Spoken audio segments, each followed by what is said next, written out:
back in the day when buffalo roamed, so did the Indian. Their resilience is our resilience. Their survival is our survival.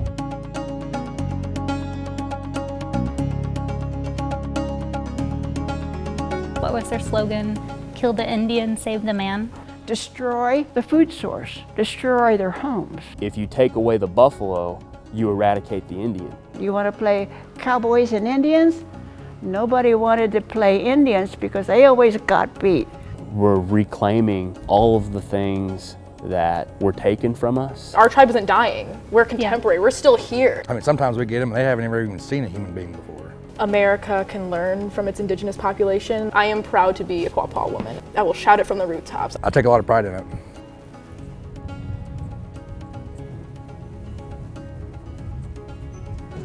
Thanks to the Intertribal Buffalo Council, we've received buffalo from all over the United States, the Theodore Roosevelt National Park, the Badlands National Park, the Wichita Mountains Wildlife Refuge, the Grand Canyon National Park, and most recently, the Yellowstone National Park. I can't really express how much joy it brings to my heart to know that we're actually reintroducing this species back to the land. They're just magnificent creatures. They're so fast, they're strong.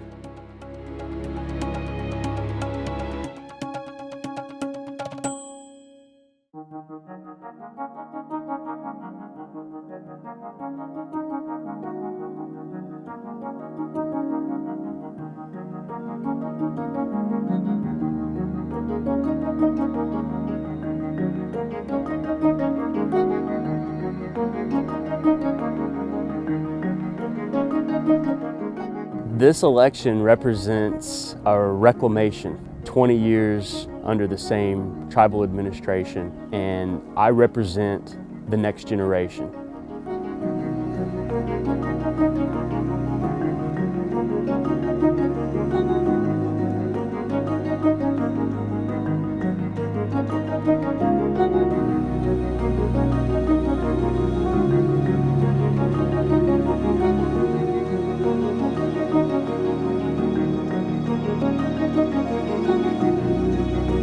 There were a lot of good feelings during that time about the return of the buffalo.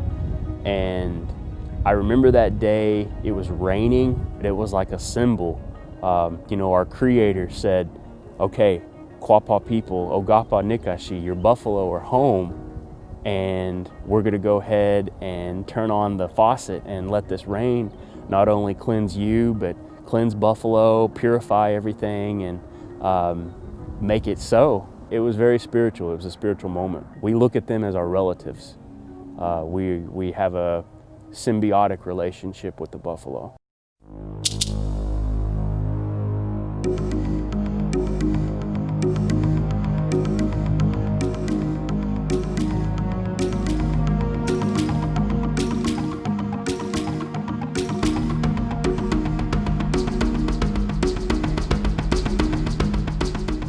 Even once the buffalo was caught, you didn't waste any of it. And this was true of other animals too that our people had. We didn't waste anything. We only took what we needed.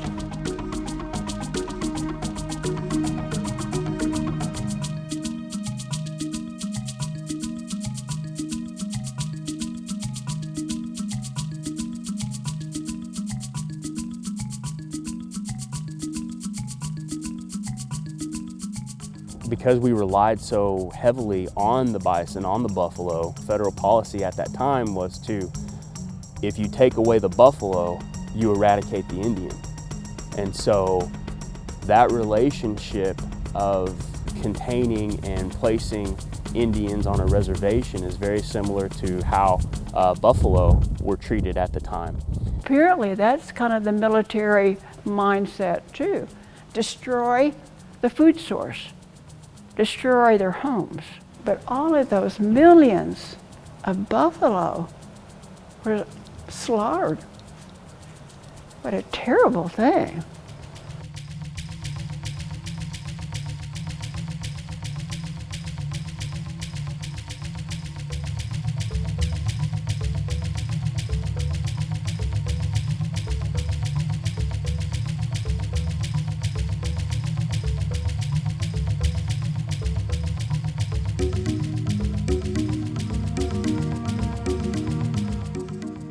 Back in the day when buffalo roamed, so did the Indian. Through years of federal Indian policy, manifest destiny, and the railroad system, all of these things played a factor in the near extermination of the buffalo for the purpose of exterminating and eradicating the Indian people. There is a lot of pain historically that gets embedded in our own DNA. Our ancestors carry that and they pass that down.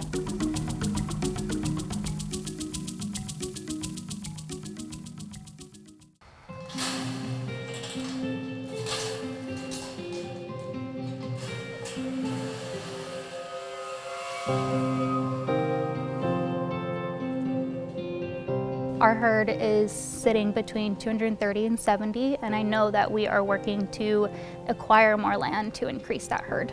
I love seeing them. It's really cool. Like the contrast between coming from Illinois and having cornfields, and then coming here and seeing bison roam the fields, that's beautiful. It's amazing. Buffalo are natural conservationists. They're not detrimental to the ground at all. In fact, they take care of the ground better than we do. So we're actually the student and they're the teacher.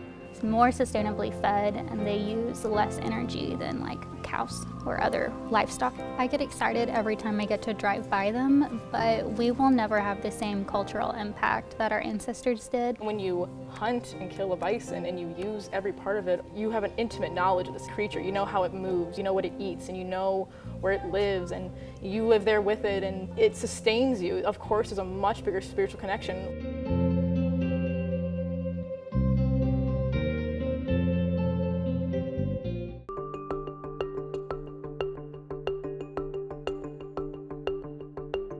The Quapaw's version of the Trail of Tears happens to be primarily in the territory of Arkansas.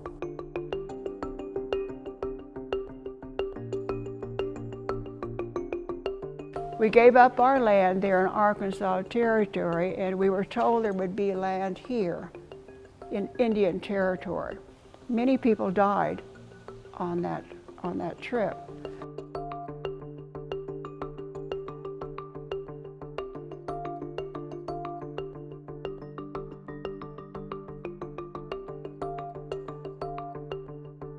Colonial settlers didn't want the pieces of land that were reserved to us. Well, come to find out, those are some of the most valuable pieces of land in the country.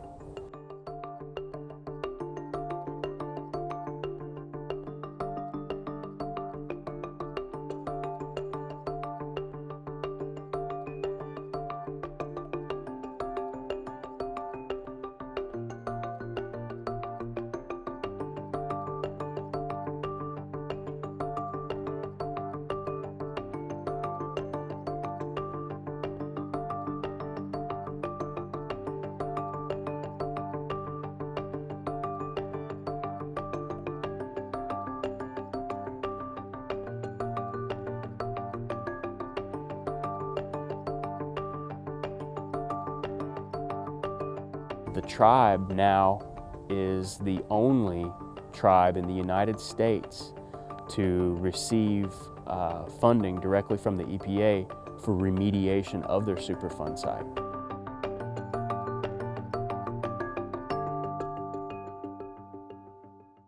And now we're entering into a phase of self-determination and self-governance, and we're reclaiming all of the things that were taken from us. What helps with that is the grazing or the roaming of the buffalo. And so the buffalo, just in their natural coexistence with the land, they help remediate the land as well. I read that their hooves actually evolved to till the earth as they walk. It's all we have left. It's the last thing that we've been able to hold on to, and what we've been able to retain throughout the history of the United States and the history of our people. We are doing so good for ourselves, and I am proud. I am proud to be a Quapaw woman, and I will shout it from the rooftops. I am so proud. I have nothing but hope for the future of our tribe.